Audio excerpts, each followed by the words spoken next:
എല്ലാവർക്കും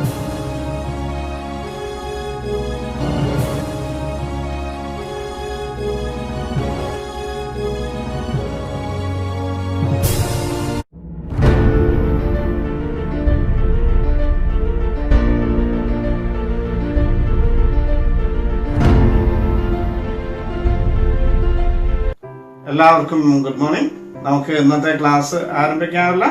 ഇന്നത്തെ ക്ലാസ് നമ്മൾ ആരംഭിക്കുമ്പോൾ നമ്മുടെ കയ്യിൽ ബൈബിള്, കറ്റേസ്മസ്, പാഠപുസ്തകം, നോട്ട്ബുക്ക്, പേന എന്നിവയെല്ലാം നിങ്ങളുടെ കയ്യിൽ ഉണ്ടായിരിക്കണേ.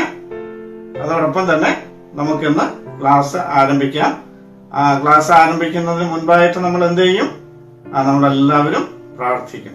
പ്രാർത്ഥനയോടുകൂടെയാണ് എല്ലാ ദിവസത്തിലും നമ്മുടെ ക്ലാസ്സുകൾ ആരംഭിക്കുന്നത്. അതുകൊണ്ട് എല്ലാവരും കണ്ണടച്ച് നമുക്ക് പ്രാർത്ഥനയോടുകൂടെ തന്നെ ഇന്നത്തെ ക്ലാസ്സിലേക്ക് കടന്നു പോകാം. നമുക്ക് പ്രാർത്ഥിക്കാം.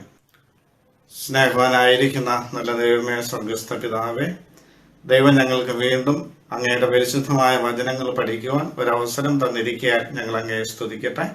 ഇന്ന് ഞങ്ങൾ സൺഡേ സ്കൂളിൽ കൂടെ അങ്ങയുടെ പരിശുദ്ധമായ വചനങ്ങൾ പഠിക്കുമ്പോൾ കർത്താവെ, അത് ഞങ്ങളുടെ ജീവിതത്തിന് ഏറ്റവും അനുഗ്രഹമുള്ള അനുഭവങ്ങളാക്കി അങ്ങ് തന്നെ മാറ്റണമെന്ന് പ്രാർത്ഥിക്കുന്നു. ഞങ്ങൾ വിവിധ സഭകളിൽ വിവിധ സ്ഥലങ്ങളിലായിരുന്നു കൊണ്ട് ഇന്ന് ഒരു മനപ്പെട്ട് അങ്ങയുടെ പരിശുദ്ധമായ വചനങ്ങൾ പഠിക്കുന്നു. അത് പഠിക്കുവാനുള്ള ബുദ്ധിയും ജ്ഞാനവും വിവേകവും ഞങ്ങൾക്ക് തരണമേ. അതോടൊപ്പം ഞങ്ങൾക്ക് ഇന്ന് ക്ലാസ്സുകൾ എടുക്കുന്ന എല്ലാ അധ്യാപകരെയും ദൈവകരങ്ങളിലേക്ക് വയ്ക്കുന്നു. അവരിൽ കൂടെ ഞങ്ങൾക്ക് ലഭിക്കുന്ന ആത്മീക അറിവ് ഞങ്ങളുടെ ജീവിതത്തിന് ഒരു മുതൽക്കൂട്ടായി മാറുവാൻ അങ്ങ് അവരിൽ കൂടെ അങ്ങ് പ്രവർത്തിക്കുമാറാകണമെന്ന് പ്രാർത്ഥിക്കുന്നു. ഇതിന് വേണ്ടുന്ന അവസരങ്ങൾ ഞങ്ങൾക്ക് ഒരുക്കി തരുന്ന ഞങ്ങളുടെ സർക്കിളിൻ്റെ സൺഡേ സ്കൂൾ പ്രൊമോട്ടർ, മറ്റ് കമ്മിറ്റി അംഗങ്ങൾ എന്നിവർക്കായിട്ടും ഞങ്ങൾ അങ്ങയോട് പ്രാർത്ഥിക്കുന്നു. അവരിൽ കൂടെ ലഭിച്ചിരിക്കുന്ന ഈ വലിയ ഒരു ഉദ്യമം ഞങ്ങൾ സന്തോഷത്തോടുകൂടെ തന്നെ സ്വീകരിച്ചുകൊണ്ട് കർത്താവെ, ഇന്നത്തെ ക്ലാസ്സിലേക്ക് ഞങ്ങൾ പ്രവേശിക്കട്ടെ. ഇന്ന് ഞങ്ങൾ പഠിക്കുന്ന പാഠങ്ങളെല്ലാം ഞങ്ങളുടെ മനസ്സിൽ തങ്ങി നിൽക്കുവാൻ ദൈവം കൃപ കാണിക്കണമേ. കർത്താവെ, ഞങ്ങളുടെ ക്ലാസ്സിൻ്റെ ആദ്യം മുതൽ അവസാനം വരെയും അങ്ങയുടെ മാറ്റമില്ലാത്ത അറിവും സ്നേഹവും പരിപാലനവും ഞങ്ങളുടെ മേൽ വെച്ചുകൊണ്ട് ഞങ്ങളെല്ലാവരെയും കാക്കണമെന്ന് ഞങ്ങൾ അങ്ങയോട് പ്രാർത്ഥിക്കുന്നു. ശേഷിക്കുന്ന ഓരോ നിമിഷങ്ങളും ദൈവം ഞങ്ങൾക്ക് അനുഗ്രഹിച്ച് തരയണമെന്ന് യേശുവിൻ്റെ നാമത്തിൽ അടിയങ്ങൾ അപേക്ഷിക്കുമ്പോൾ പ്രാർത്ഥന കേൾക്കണമേ പിതാവേയും. ആമേൻ.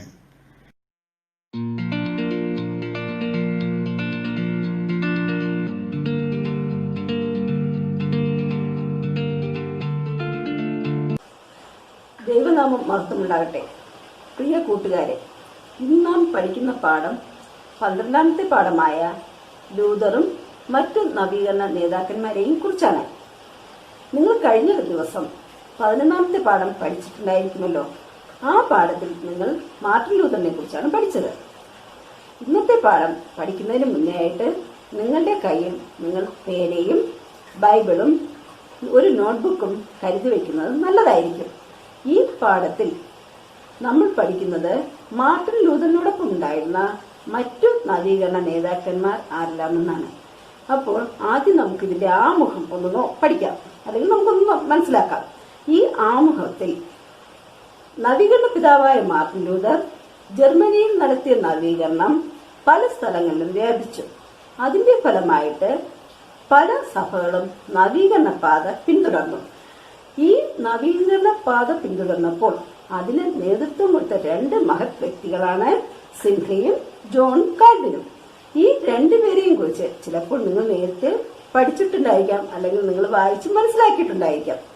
ഈ പാഠത്തിൽ നമുക്ക് ഈ ജോൺ കാൽവിനും സിംഹ്ലിയും ആരെല്ലാമെന്ന് നമുക്ക് പഠിക്കാം. ആദ്യമായി ഞാൻ സിംഹ്ലി ആരാണെന്ന് നിങ്ങൾക്ക് പറഞ്ഞുതരാം. 1484 ജനുവരി 1-ാം തീയതി സ്വിറ്റ്സർലൻഡിലെ വെൽഹാസ് എന്ന പട്ടണത്തിൽ സിംഹ്ലി ജനിച്ചു. സിംഹ്ലിയുടെ പിതാവ് ഒരു മജിസ്ട്രേറ്റ് ആയിരുന്നു.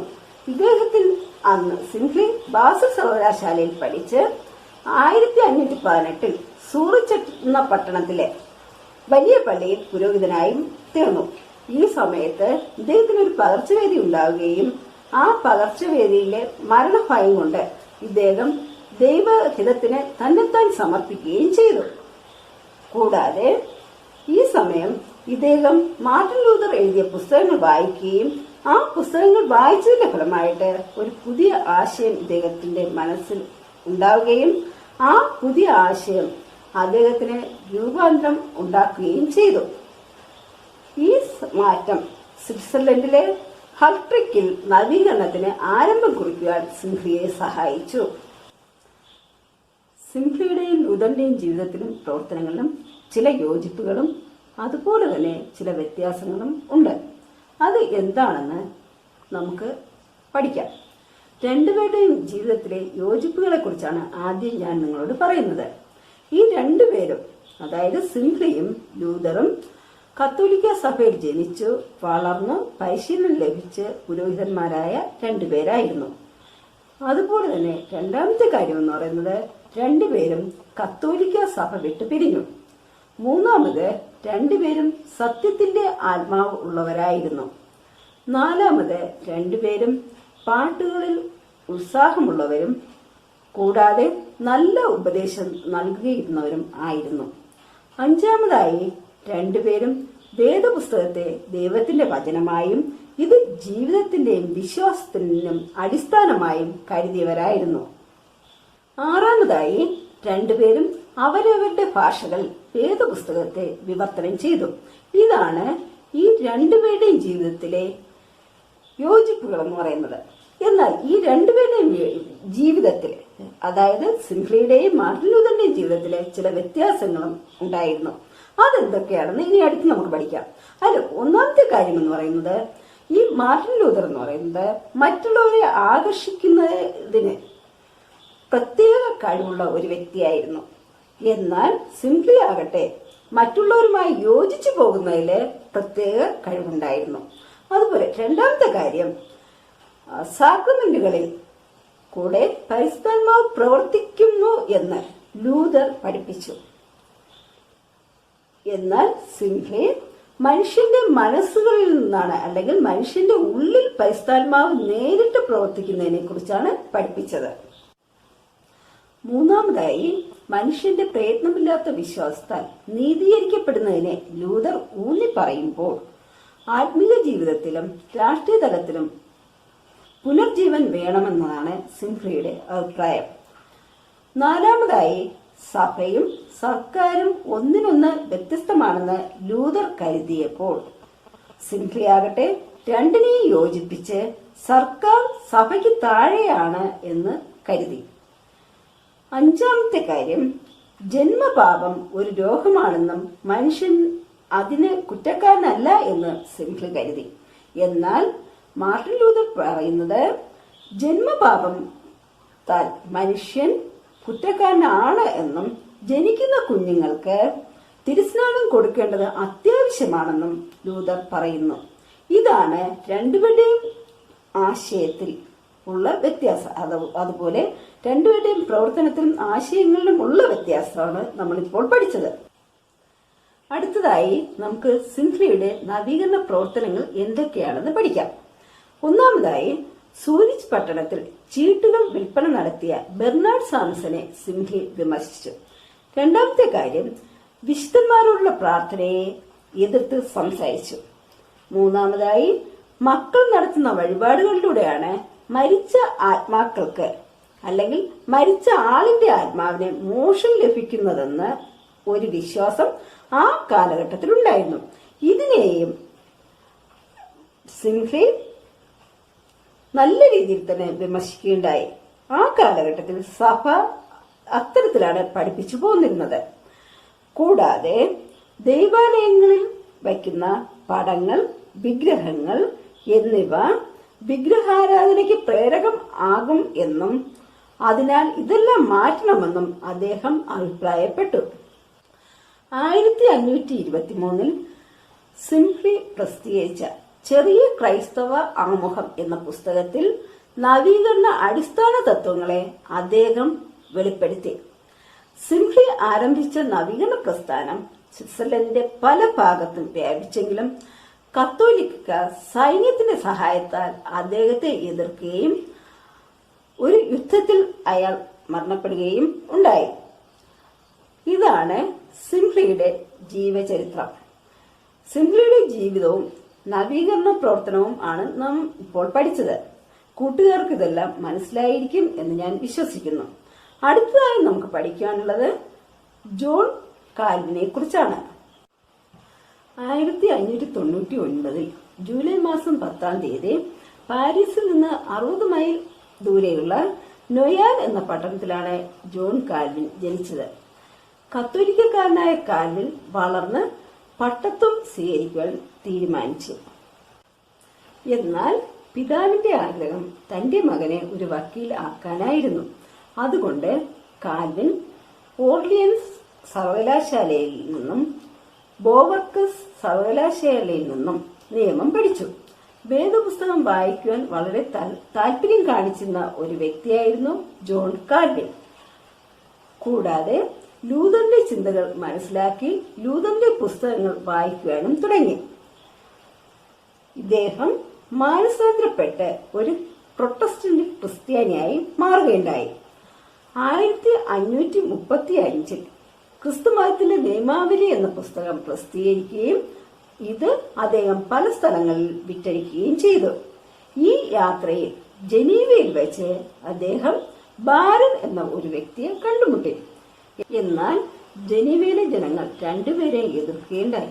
അവർ എതിർത്തതിന്റെ ഫലമായിട്ട് രണ്ടുപേരും ആ സ്ഥലം വിട്ട് പോവുകയുണ്ടായി. തുടർന്ന് കാൽവിൻ സ്ട്രാസ്ബർഗിൽ ഒരു പുരോഹിതനായി പ്രവർത്തിച്ചു.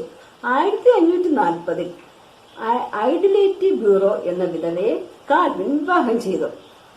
ഈ സമയം ജനീവയിൽ രാഷ്ട്രീയ മാറ്റം ഉണ്ടാകുകയും 1541 വീണ്ടും കാൽവിൻ ജനീവയിൽ തിരിച്ചു വരികയും ഉണ്ടായി. അവിടെ ജീവിതാവസാനം വരെ അദ്ദേഹം പ്രവർത്തിച്ചു. ഇതാണ് കാൽവിന്റെ ജീവിതം. അടുത്തതായി നമ്മൾ പഠിക്കുന്നത് ജോൺ കാൽവിന്റെ നവീകരണ പ്രവർത്തനങ്ങളെ കുറിച്ചും അതെന്താണെന്ന് നമുക്ക് മനസ്സിലാക്കാം. കാൽവിൻ ജനീവയിൽ പുതിയ സഭാ ഭരണരീതി ഉണ്ടാക്കി. സഭാ നവീകരണ കർത്താക്കൾ, പുരോഹിതന്മാർ, ഉപദേശിമാർ, മൂപ്പന്മാർ എന്നീ 4 ഗ്രൂപ്പുകളായി അന്തരിച്ചു. ജോൺ കാൽവിനും സിംഹയ്ക്കും നവീകരണ പ്രവർത്തനങ്ങൾ ചെയ്യുന്നതിന് പ്രേരണ ലഭിച്ചത് മാർട്ടിൻ ലൂതറിന്റെ പുസ്തകങ്ങളാണ്. അതുപോലെ നമുക്കും സഭയുടെ നവീകരണ പ്രവർത്തനങ്ങളിൽ പങ്കാളിയാകുവാൻ സാധിക്കും. കൂട്ടുകാരെ, ഇന്നത്തെ ഈ പാഠത്തിൽ നിങ്ങൾ പഠിക്കേണ്ട മനഃപ്പാഠം എബ്രായർക്ക് എഴുതിയ ലേഖനം 13-ാം അധ്യായം 17-ഉം 18-ഉം വാക്യങ്ങളാണ്. എബ്രായർക്ക് എഴുതിയ ലേഖനം 13-ാം അധ്യായത്തിന്റെ 17-ഉം 18-ഉം വാക്യങ്ങൾ. അവിടെ നിങ്ങളെ നടത്തുന്നവരെ അനുസരിച്ച് കീഴടങ്ങിയിരിപ്പിൻ, അവർ കണക്ക് ബോധിപ്പിക്കേണ്ടുന്നവരാകിയാൽ നിങ്ങളുടെ ആത്മാക്കൾക്ക് വേണ്ടി ജാഗരിച്ചിരിക്കുന്നു. ഇത് അവർ ഞരങ്ങിക്കൊണ്ടല്ല, സന്തോഷത്തോട് ചെയ്യുവാൻ ഇടവരുത്തുവിൻ. അല്ല, ഞാൻ നിങ്ങൾക്ക് നന്നല്ല. ഞങ്ങൾക്ക് വേണ്ടി പ്രാർത്ഥിപ്പിൻ. സകലത്തിലും നല്ലവരായി നടപ്പാൻ ഇച്ഛിക്കൊണ്ട് ഞങ്ങൾക്ക് നല്ല മനസാക്ഷിയുണ്ടെന്ന് ഞങ്ങൾ ഉറച്ചിരിക്കുന്നു. ഇതാണ് നിങ്ങൾ ഈ പാഠത്തിൽ പഠിക്കുന്ന മനഃപ്പാഠം. അപ്പോൾ കൂട്ടുകാരെ, നിങ്ങൾ ഇന്ന് തന്നെ ഈ മനഃപ്പാഠം നല്ല രീതിയിൽ പഠിക്കുവാൻ ഞാൻ നിങ്ങളോട് ആഹ്വാനം ചെയ്യുന്നു. ഇന്നത്തെ പാഠം നിങ്ങൾക്ക് മനസ്സിലായിരിക്കും എന്ന് ഞാൻ വിശ്വസിക്കുന്നു. ഇതിൽ നിങ്ങൾക്ക് യാതൊരു ഡൗട്ടും ഇല്ല എന്നും ഞാൻ വിശ്വസിക്കുകയാണ്. നിങ്ങളെ ദൈവം അനുഗ്രഹിക്കട്ടെ. നവീകരണ പിതാവായ ലൂതറിന്റെ പാത പിന്തുടർന്നുകൊണ്ട് നമുക്കും നമ്മുടെ സഭയിൽ ഒരു നവീകരണ പാത ഉണ്ടാക്കുവാൻ അല്ലെങ്കിൽ നവീകരണ പ്രവർത്തനത്തിൽ പങ്കാളിയാകുവാൻ നിങ്ങളെ എല്ലാവരെയും സർവേശ്വരൻ സഹായിക്കട്ടെ എന്ന് പ്രാർത്ഥിച്ചുകൊണ്ട് ഞാൻ നിർത്തുന്നു. ദൈവം നമ്മെ അനുഗ്രഹിക്കട്ടെ. ആമേൻ.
പോടി നിന്റെ ഉപ്പും കോപ്പുമില്ലാത്ത പിച്ചച്ചോറ്.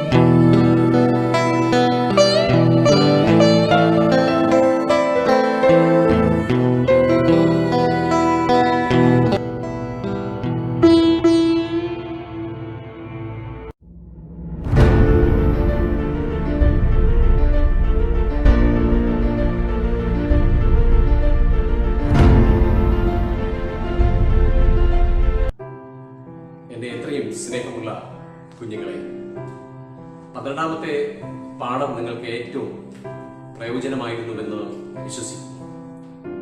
എല്ലാവരും ദൈവവചനം പഠിക്കുന്നതിൽ വളരെയധികം ഉത്സാഹത്തോടുകൂടെ പങ്കുചേരുന്നു. വരുന്ന നാളുകളിലും ദൈവവചനം പഠിച്ച് നല്ല കുഞ്ഞുങ്ങളായി വെളിച്ചം വീശുവാൻ ദൈവം സഹായിക്കട്ടെ എന്ന് ആത്മാർത്ഥമായി പ്രാർത്ഥിക്കുന്നു. ഈ സൺഡേ സ്കൂളിന് വേണ്ടി വളരെയധികം കാര്യങ്ങൾ ചെയ്തുകൊണ്ടിരിക്കുന്ന സൺഡേ സ്കൂളിന്റെ പ്രൊമോട്ടർ, ഭാരവാഹികൾ, അധ്യാപകര്, വൈദികര്, എല്ലാ രക്ഷാർത്ഥികള്, കുഞ്ഞുങ്ങളെ എല്ലാവരെയും ദൈവം സമർത്ഥമായിട്ട് അനുഗ്രഹിക്കട്ടെ എന്ന് ദൈവത്തിനെ ആശ്രയിച്ചുകൊണ്ട് ദൈവകരങ്ങളിൽ നമ്മെ തന്നെ പൂർണ്ണമായി നമുക്ക് സമർപ്പിക്കാം. നമുക്ക് പ്രാർത്ഥനയിൽ പങ്കുചേരാം. എൻ്റെ എല്ലാ കുഞ്ഞുമക്കളും ആയിരിക്കുന്ന ഇടങ്ങളിൽ കണ്ണടച്ച് കൈകൂപ്പി പ്രാർത്ഥനയിൽ പങ്കുചേരാം. നമുക്ക് പ്രാർത്ഥിക്കാം. ജ്ഞാനത്തിന്റെ ഉറവിടമായ ഞങ്ങളുടെ ദൈവമേ, സ്വർഗീയ പിതാവേ, ഈ അനുഗ്രഹപ്രദമായ ഈ വിശുദ്ധ ഞായറാഴ്ചയ്ക്കായി നന്ദിയോട് സ്തോത്രം അർപ്പിക്കുന്നു. ഞങ്ങൾക്ക് ഈ ഓൺലൈൻ വഴിയുള്ള സൺഡേ സ്കൂൾ പഠനത്തിൽ പങ്കുചേരുവാൻ, ദൈവവചനം പഠിക്കുവാൻ, 12ാമത്തെ പാഠം ഞങ്ങൾ പഠിക്കുവാൻ ദൈവമേ അങ്ങ് സഹായിച്ചതോർത്ത് നന്ദിയോട് സ്തോത്രം. ദൈവമേ, ഈ നവമാധ്യമത്തിലൂടെ ഈ കാലഘട്ടത്തിന്റെ നടുവിൽ ഞങ്ങൾക്ക് ദൈവവചനം പഠിച്ചു വളരുവാൻ ദൈവമേ അവിടെ നിന്ന് നൽകിയിരിക്കുന്ന സാഹചര്യങ്ങളെ ഓർത്ത് നന്ദിയോട് സ്തോത്രം. ലോകമെമ്പാടും പകർച്ചവ്യാധിയുടെ നടുവിലായിരിക്കുന്ന ജനസമൂഹങ്ങളെ ഞങ്ങൾ ദൈവത്തിൽ തരുന്നു. ഞങ്ങളെ ദൈവം എത്രത്തോളം സുരക്ഷിതമായി ഞങ്ങളെ കാക്കുന്നതിനായി സ്തോത്രം. ദൈവകർത്താവെ, ഞങ്ങളെല്ലാവരെയും തുടർന്നും ദൈവം അവിടെ നിന്ന് അനുഗ്രഹിക്കണമേ, കാക്കണമേ എന്ന് വിനയത്തോട് പ്രാർത്ഥിക്കുന്നു. ദൈവം എല്ലാ കുഞ്ഞുങ്ങൾക്കായി ദൈവത്തോട് പ്രാർത്ഥിക്കുന്നു. പഠിക്കേണ്ട ബുദ്ധിയും ശക്തിയും ജ്ഞാനം നൽകും. വചന പഠനത്തിൽ ഏറ്റവും ഉത്സാഹമുള്ളവരായി തുടർന്നും ജീവിക്കുവാൻ സഹായിക്കണമേ. അവരെ പ്രോത്സാഹനം നൽകുന്ന മാതാപിതാക്കൾക്ക് വേണ്ടി പ്രാർത്ഥിക്കുന്നു. അവരെ അവിടെ നിന്ന് അനുഗ്രഹിക്കണമേ. ദൈവ സഹോദരങ്ങൾക്കായി പ്രാർത്ഥിക്കുന്നു, ബന്ധുമിത്രാദികൾക്കായി പ്രാർത്ഥിക്കുന്നു, തിരുസഭകൾക്കായി പ്രാർത്ഥിക്കുന്നു, എല്ലാ വൈദികർക്കായി പ്രാർത്ഥിക്കുന്നു. ഈ സൺഡേ സ്കൂളിന്റെ പ്രൊമോട്ടറായി പ്രവർത്തിച്ചുകൊണ്ടിരിക്കുന്ന റവറിന്റെ സാമച്ചിന് വേണ്ടി, കുടുംബത്തിന് വേണ്ടി പ്രാർത്ഥിക്കുന്നു. അവരുടേതായിട്ടുള്ള വളരെയധികം നല്ല കഴിവുകളും സാഹചര്യങ്ങളൊക്കെയും ഈ ശുശ്രൂഷയ്ക്ക് വേണ്ടി പ്രയോജനപ്പെടുത്തുന്നുവല്ലോ. നന്ദിയോടെ സ്തോത്രം. തുടർന്ന് അനുഗ്രഹിക്കണേ പ്രാർത്ഥിക്കുന്നു. കർത്താവെ, ഞങ്ങളെ തന്നെ താഴ്ത്തി കർത്താവിന്റെ കരങ്ങളിലേക്ക് സമർപ്പിക്കട്ടെ. തുടർന്നുള്ള നാളുകളിലും ഞങ്ങളെ ദൈവവചനം പഠിച്ച് അനുഗ്രഹത്തോടുകൂടെ വളരുവാൻ, ദൈവ വെളിച്ചം വീശുവാൻ ഞങ്ങളൊക്കെ അവിടെ സഹായിക്കണമേ. ഞങ്ങളെ തന്നെ താഴ്ത്തി കർത്താവിന്റെ കരങ്ങളിൽ സമർപ്പിക്കുന്നു. യേശുനാമത്തിൽ ഞങ്ങളുടെ പ്രാർത്ഥന കൃപയോടെ നല്ല പിതാവേ, ആമേൻ. സ്വർഗ്ഗസ്ഥനായ ഞങ്ങളുടെ പിതാവേ, തിരുനാമം വിശുദ്ധീകരിക്കണമേ. തിരുരാജ്യം വരണമേ. തിരുശം സ്വർഗ്ഗത്തിൽ പോലെ ഭൂമിയിലും ആകണമേ. ഞങ്ങളുടെ ദിവസമുള്ള ആഹാരം ഞങ്ങൾക്ക് നിന്ന് തരണമേ. ഞങ്ങളുടെ കടക്കാരോട് നിങ്ങൾ ക്ഷമിക്കുന്ന പോലെ ഞങ്ങളുടെ പാപക്കടങ്ങളോട് ക്ഷമിക്കണമേ. ഞങ്ങളുടെ പരീക്ഷകളുടെ താസുകളോഷം പിടിയിക്കണമേ. രാജ്യവും ശക്തിയും മഹത്വവും എന്നേക്കും നിനക്കുള്ളതല്ലോ. ആമേൻ. ആശീർവാദം നമ്മുടെ കർത്താവായ യേശുക്രിസ്തുവിന്റെ കൃപയും പിതാവായ ദൈവത്തിന്റെ സ്നേഹവും ആശ്വാസപ്രദനായിരിക്കുന്ന പരിശുദ്ധാത്മാവിന്റെ നിരന്തരമായ സംസർഗ കൂട്ടായ്മക്കാവിലും സൺഡേ സ്കൂളിനോടും സൺഡേ സ്കൂളിലെ എല്ലാ കുഞ്ഞുങ്ങളോടും അധ്യാപകരോടും സൺഡേ സ്കൂളിലെ എല്ലാ ഭാരവാഹികളോടും തുടർന്നുള്ളതായിട്ടുള്ള എല്ലാ പ്രവർത്തനങ്ങളോടും ഇതും നീക്കിയിരിക്കുമാറാകട്ടെ. ആമേൻ.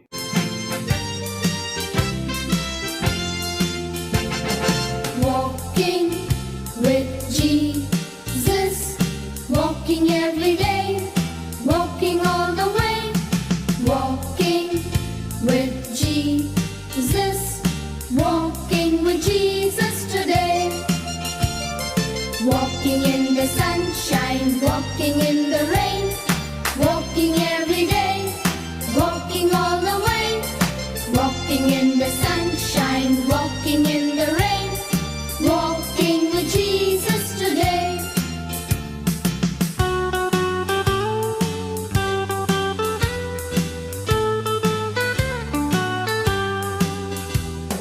Praying with Jesus, praying every day, praying all the way, praying with Jesus, praying with Jesus today.